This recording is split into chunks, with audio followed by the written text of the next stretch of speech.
Welcome to another episode of the Bloomers Podcast. My name is Amr. The Bloomers Podcast is a podcast about mental health, self-help, stuff like that. So if you like that type of content, then stay. It's good to see you guys. Thank you for tuning in. It feels good to be back. Today I want to talk about the worst times of my life. I just recently went through one and it was awful. But I'm in a better place now. And there's a lot of what I watched my first episode just now, about halfway through. And one of the things I said was I really want to show people what is behind social media. And that was like that's always been one of the goals that I've been promoting with this podcast. So we're going to do that. And we're going to talk about things I haven't talked about. So it'll basically be divided into a depression section and a heartbreak section.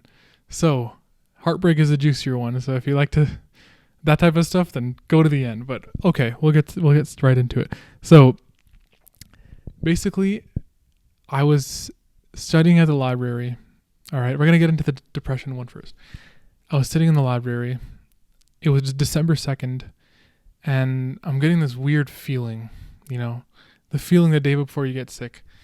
And I was stupid enough not to take any medication, but then I get this I just gut feeling I need to go home. So I go home, and then I'm like, okay, maybe I'm not sick. Maybe I'm just tired because I'm stressed.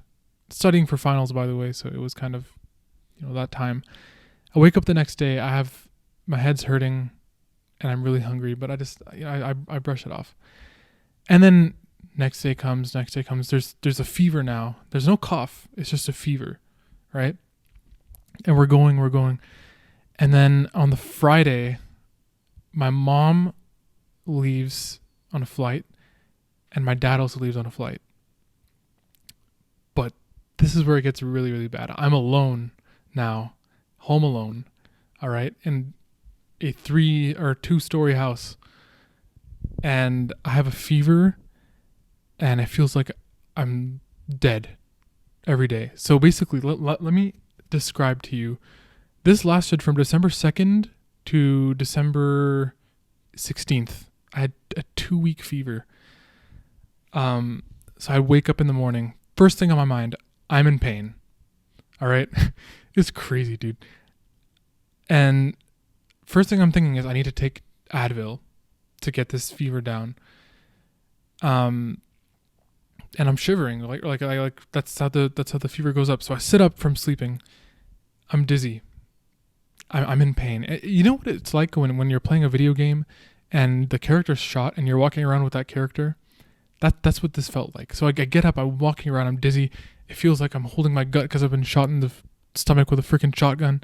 And then I go to the washroom, and I'm so cold that if I touch cold water, it makes my whole body go crazy. So I have to touch hot water. So, I have to wait for the hot water. I'm on the top floor. The boiler geyser thing is over here. Water has to go all the way up it. And then I have to wait for the hot water. Once the hot water comes, then I can finally wash my hands. And then, dude, eating, no appetite for eating. I mean, I could not eat solid food for 9 days maybe. I was eating smoothies, protein shakes, water, juice. There was like at 3 to 4 p.m. every day, I would have a really big urge to eat something solid. I would eat something solid and salty, and it would go away. Maybe I could eat half of the food, and it would go away. So, dude, body was completely bad. I couldn't even I remember some mornings I was sitting there, and I'm just like, I was sitting on the couch. My nails are blue. I'm dizzy. My body's cold. And it's like making breakfast, being home alone, making breakfast is the most difficult task. If you've watched Harry Potter, there is a, when they destroyed the Horcrux in the cave, when all those things come out of the water, it's Harry and Dumbledore, and then Harry's making Dumbledore drink the water. Dude, that's the feeling. It's like I have no urge to go get up. So getting up and doing stuff was extremely difficult. And throughout this time of me being alone, it was a 5-day period where I was home alone and sick. I had panic attacks, like really bad panic attacks. And I actually don't even know if they're panic attacks. I don't even know how to describe it, but it's like, intent. Like I'm sitting there, I have the fever. I have the stress of my exams, by the way, on my mind as well. And then randomly I start breathing. It's heavy, and then it gets faster and faster and faster and faster, and then it's to the point where I can't control myself. And then through that heavy breathing, there's crying. I've never had this in my entire life, so it's really scary when my body just starts doing this. And then it's that happens for maybe 2 minutes straight, 2.5 minutes. And when I was alone, all I could do was sit there and try to calm down, keep my back straight, wait for it to pass, and then it goes away. But it is scary as hell, man. It is, panic attacks are no joke. And that, the panic attacks, the cause, I think, was just anxiety of exams, because I was like, okay, I'm sick, I have to write this exam, and like I'm gonna do bad because I'm sick. Also, another thing that was causing it was like no control over my body. This fever has lasted so long. Why isn't it going away? I've only had a fever for 4 days max. This one lasted 2 weeks. So in the period where I'm alone, it was maybe the 7th day, I was just like, man, this isn't going away. And I was panicking and going crazy. And the third reason for the panic attacks was because I was alone. Bro, I was alone every single day for, what's 5 times 24? Maybe like 48, 96. 110, 120. I can't do the math. Like 120 hours, 110 hours, whatever, alone every single day. Only thing I had was FaceTime. And through that time, one of my friends, I just had a panic attack, and I called him. I'm like, please. I was like, my voice was like, what do you call it? Not cracking, but like slipping up, because I was like trying to not cry while talking to him. And I'm just like, can you please come? I'm like not doing good mentally right now. He didn't even know I was sick. Could you please like come stay with me for a bit?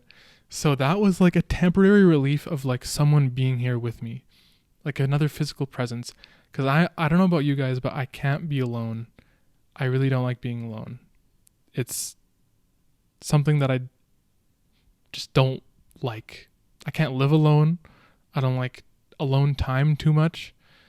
1 day max, and then I need to be around people again. So I'll never forget that, what that friend did. That meant so much to me. He left from university. He just got there. He was eating food, and then I called him. He left, no hesitation, got here in 30 minutes. And I will never ever forget that. That is so meaningful when someone's there for you, man, in a really dark time. It's like, bro, it means so much. And then after all of this craziness, no control over my body, every 8 hours my nails turn blue again and the fever comes back because I'm just suppressing it, right? Eventually my mom comes back, and then thank God, bro, like I have someone with me, and someone can finally do something for me and help me. And then the fever, the 3 days later, after my mom comes, we're just like, okay, it'll go away. It doesn't go away. Then we go to the ER, because this is crazy, bro. A fever lasting, like, at this point, it was like 8 days or 9 days is not normal. So they did a bunch of tests on me. They did like 4 blood tests. One was like a culture. One was like something else. Then they did like 2 chest scans on me. I was there from start to finish 11 hours, because this is Canada. For someone who doesn't know, it's Canada. So, wait times are long. And the day of the hospital and a couple days after when we got the other results, nothing. All right. So imagine what I'm thinking when I still have this fever a couple days after visiting the ER and they tell me they don't know what the diagnosis is. It is just, what they told me was it's likely a viral syndrome. So, dude, I have no answer. Like, what is going on? How do I stop this? There's literally no way to stop it. You just have to wait, take Advil, wait for it to go away. Then eventually it does go away. The fever goes away. Now I'm left with weakness. So from December 17th until 2 days ago, so December 29th, it was just like weakness. If my heart rate got up because I was like walking around this going up the stairs really fast, weakness, can't do anything.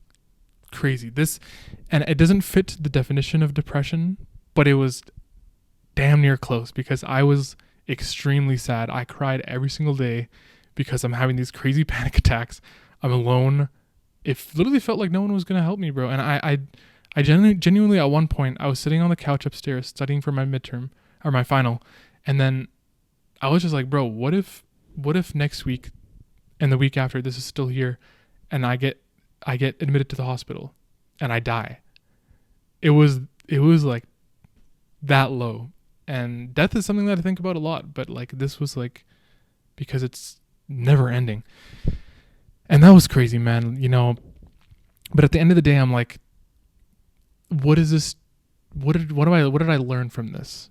And the answer was, number one, listen to my mom more. Because I spent my entire life, I'm 21, I never ate vegetables ever. I ate a lot of eggs, I drank a lot of milk, and I ate a lot of bananas. That was my diet, and it still is. Those are very key components to my diet. But I was like, okay, dude, I grew to 6 feet tall without it, and everyone was like, you have to eat vegetables to get tall, and I still did it. So I was like, okay, they're wrong. I can just keep on keeping on. But it bit me in the butt really bad, and vegetables are really needed to like be alive and be good. But the other thing was also, I need to like get used to being alone, because that was like, this was on pace. This month was on pace to being the worst month of my life. Like, it was such a concentrated period of physical pain every single day for what is 24 times 14? Whatever that is, how that many hours, you know? It was not good. And I was just like, man, every single day I'm thinking like, what is God trying to teach me right now? And I guess it was that I'm not ready to be alone because I can't take care of myself. I'm not healthy. It was a wake-up call to eat more vegetables, and I've been eating lettuce, cucumbers, carrots, all these different things, drinking like all these weird drinks now to get more nutrients in my body. But yeah, that was insane, and I just wanted to talk about that one, just so people can get a sense that, you know, if you've ever had like a panic attack, people don't really talk about it. You know, like that's not something that people are fond of discussing, but it happens, and it literally happened to me, and I never thought that was a possibility, you know? And when you're in that state of like, you know, I don't know if it was actually a depression, but it felt like it, man. It was like a 2-week depression. It like, you forget about every single concern you've had. I had to defer my exams. I wrote one of them, or I wrote 2 of them, deferred one of them, but it was like, dude, I forgot about everything I was worrying about. Like, people I was worrying about, you know, this thing that's stressing me out. You forget about all of that because it's just like, man, what is wrong with me? What is going on? And especially when it's out of your control, like a sickness, dude, I was focused on my recovery, but at the same time, I'm like, man, the evidence that I'm dealing with doesn't show any sign of getting better. I was basically the same like level of health for the whole 2 weeks. It didn't get better or worse. It just stayed. And it was scary as hell. But if you do go through that, send me a DM, and while you're sick, we can talk. I can help you out. All right. It's all good. I got you. So in the second part of this video, I just wanted to talk about something that I've surprisingly never talked about. I've mentioned it in sentences in my videos about love, but I've never explicitly talked about it. So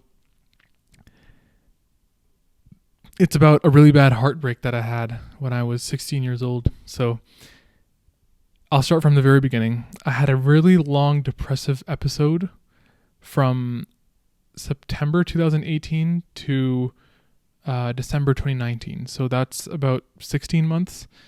And it basically started from entering high school. So in Canada, you enter high school in grade 10. And when I entered, it was just like, it was a big shift from junior high where I didn't study. I still got like A's and B's in my classes always for my whole life without studying. I would just like do the things, which was kind of good, better than I thought, but I didn't know how to study. I wouldn't study. And then because of that, in my classes, it was like either people explicitly telling me or through their, they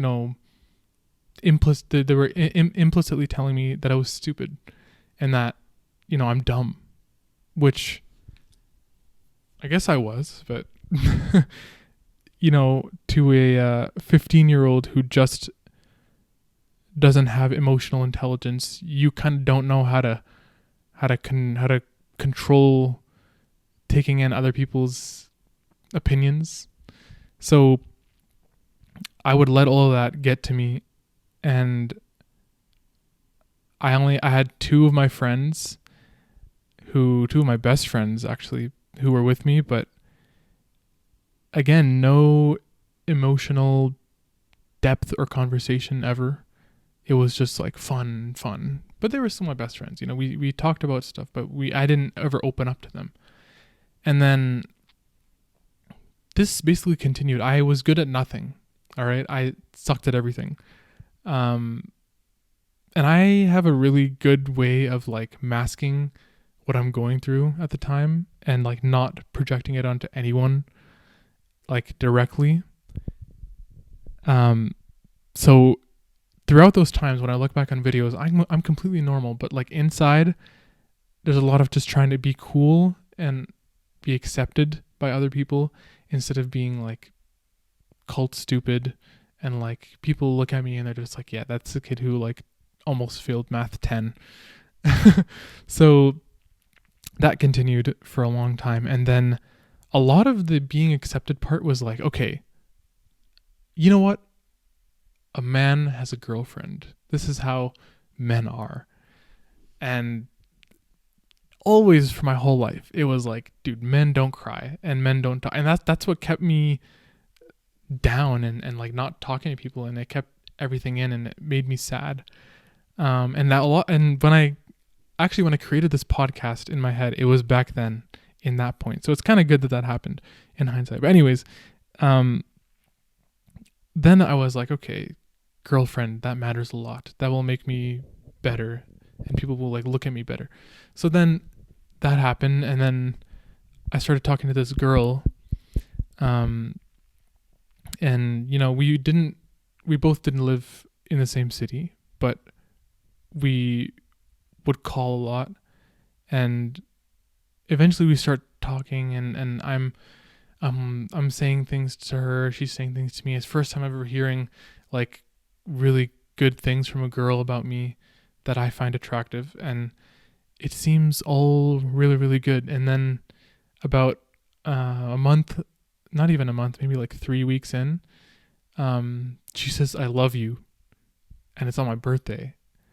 And there's a Taylor Swift song. It's like when you're 16 and someone tells you that they love you, you're going to believe them. It's something like that. And that's like really, when I heard that song, I was like like now when I was older, I was like, damn, that's relatable. But like, of course I would believe that, because this is like, this is dopamine times a million, dude. Like, a girl's telling me that she loves me. Like, only my mom has said that, and my sister and my dad and like a couple other people in my family. So this is like the most exhilarating experience ever. And then, you know, things go on and on, and then some cracks start to come in this very low in-person relationship and mostly online relationship, where I'm starting to notice things and my gut is telling me things, and then I go express those things to her, but then there's a lot of gaslighting and guilt tripping done to me, where I feel like I'm crazy now and I'm making stuff up. And then I fall back into it, like, oh, I'm sorry, like, and then we continue and continue and continue. And I think this is safe to talk about, because I think maybe 1% of people watching know who this person is by name. The rest of the people are just like, who the hell is this person? But you know, the whole time the thing is like, we're talking to each other, it's like, I love you, all this stuff, and I'm letting it come in. All right, it's not all, you know, her fault. It's also my fault for like putting myself in this position and, you know, not realizing it. I guess I have no emotional intelligence as a 16-year-old now. So then things keep going and going, and then I was like really against this one thing. All right, and this behavior she ended up doing. And oh yeah, to add some more fuel to the fire, she would do some weird things, say some weird things to other boys, men, whatever you want to call it. And at the time I let it slide, because I'm like, I was in that position of like kind of being desperate, or like, this is the only thing I could get, you know, the only kind of relationship I could have in it. I'm already so deep, you know, sunk cost fallacy, where I've put so much effort. Why would I stop now? Even though it's worth letting go of. But I didn't know it. So, you know, and I can't even remember all the details. This was 5.5 years ago now. My brain, I don't know about you guys, my brain is really good at blocking things out and like keeping away the trauma. So that's what happened. I don't remember a lot of the things. A lot of the things are blurred. But by the end, all right, the day she broke up with me, it was like that behavior that I really didn't like, she did. And then she recorded it and she showed it to me. And this was in an attempt to push me away and get me to not like her so she could break up. It is so crazy that someone could do that, but she did. And then, you know, I was really upset, and then, you know, FaceTime ended, whatever, and then start calling again, and then she was like, oh, I think we should stop being in a relationship. And then, you know, it hit me. Started crying on the spot. Crazy, right? Like 16 years old, so hopeful about the world, thought I was with the perfect girl, and damn, you know, it was like, wow, it's over just like that, you know. And then, you know, that call ended, and I went up to my family and crying and stuff to my sister, and she was really, really supportive. I love her. And then my mom was very supportive about it. And that's kind of where I got close with my mom and sister around this time, where they saw me at my lowest point, and then they could finally understand me more. But then to add one more little burn, she was like, "Oh, I never loved you. I just said it." And that was like, bro, that means you lied to me for the last like 6 months. every single day. So this being my first like relationship, I don't know what you want to call it, because it wasn't really like physically real. Like they weren't really like with me.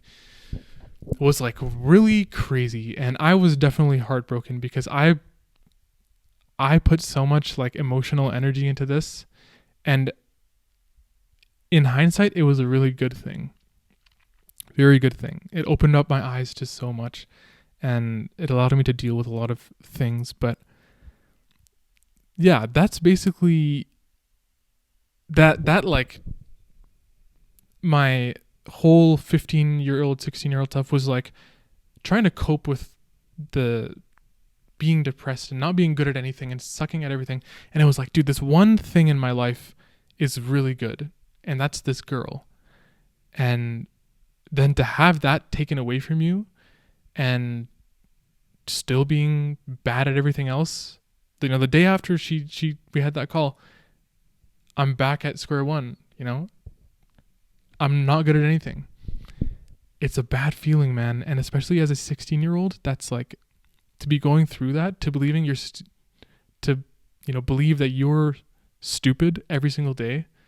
I really didn't have any strengths, man. I wasn't really good at anything. That's how I lived my life. I told myself I was stupid. I told myself I was like, unlovable, that I couldn't really be good at anything. And I believed that. And then going into grade 11, I mean, the same trends continued. But then around 5-6 months later, things got better. I went on a vacation actually, back home, to Pakistan. There we go. And it was like back with family, lots of energy. Environment change, that's a big thing. Environment change makes your life better. And then we were back, life was good again. And then since then, in December 2022, in 2022 fall and 2023 winter, that was another glimmer of a depression episode where I was extremely unhappy with myself and all of this, but it wasn't really because of other people. It was mainly because of myself. So the lessons learned from this, man, one of the craziest things that I was thinking, my God, I'm burping a lot, was like, how did I let someone do that to me? How did I let someone affect me that much? How did I let this person at school who called me stupid, how did I let this girl who I barely even knew affect me that much, who lied to me for so long? How did I let that affect me? And it's crazy, man. And this is something that nowadays after all of these things, man, I'm training myself, and I have trained myself to, when someone says something to you, you either give it a lot of importance because that person is trustworthy and you love them, or you let it go like right away. You can't be so affected by, what people say. And I had someone really close to me tell me that I was more compassionate and respectful a couple years ago than I am now. And when I heard that, I was like, what the hell? And then I was kind of thinking like maybe they're right.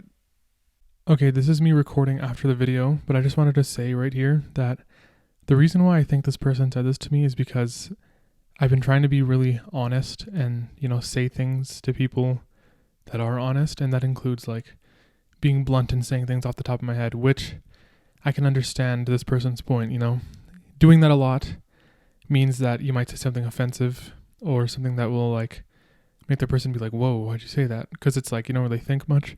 So I understand what this person's saying, and maybe I should think more before I speak. But that's just been something that I think I maybe took a bit too extreme, thinking before I speak and being blunt. But yeah, just wanted to add that point in here. Carry on. Maybe. But like I didn't take that to like affect my mood, because I was like, okay, maybe screw what they're saying, but maybe they're right. So it's like kind of in the middle there. But like, for example, with like a random person who calls me stupid or something in my class, like a classmate, and I have to be with that person and sit next to that person, like there is a shield, a barrier I can place to block that, or I can let it just come and hit me. And I let it hit me a lot, and then I let it affect me a lot, and then that transferred into, letting someone else violate me, emotionally, and like severely affect me and cause me a lot of emotional pain and mental pain. But like if you're so easily affected by other people's words, that person says something to you, or that you make that one mistake, or this relationship didn't go right, or you didn't get this job or didn't achieve the goal, and you just give up and you let it affect you and whatever, then maybe you should give up and let it go, seeing as you're so easily affected by it. But maybe you can turn around and make a positive change and learn from that, and then next time you won't do that, and you can step up and be like, man, screw that, I'm better than that, let me keep on going. You don't just wear a shirt at the store that's medium when you're large, and you're just like, okay, medium shirt doesn't fit me, I'm done. You go you take that medium shirt, you throw it in the no area, the nose, the rejections of the shirts area, and then you go get that large shirt and you put it on and it fits you. But you got to search the store for that large shirt before you get it. Why do we were never taught, I was never taught from a young age that I had control over this, that someone says something and I don't have to like let it affect me. I can listen to it, but I don't have to let it consume my mood and affect me. We really didn't learn that. We go and we grow up in school and we're making fun of other people and we're saying all these negative things, and then when it happens to us, we let it affect it. I don't know. It's weird, man. It's weird. This episode was kind of just, I wanted to talk about things. Mainly it was transparency was what I was looking for. Usually when I record these episodes, it's like I have a set like 3 things I really want to say that could create like I could include in a short and have like a whole lesson in that 60 seconds or a reel. But not today. This is kind of just talking about situations and like, this is real. This happens. So if you've been down and you've been weak, it's okay. But you just gotta get up, be confident, learn from these things, and be strong in life, because people bring you down, and a lot of things will keep you down in society. And there's a lot of ways that they can do that to you. But it's got to be better than that. Have control over yourself. But yeah, that's the episode. Thank you for watching, and thank you for supporting me this year and supporting us this year.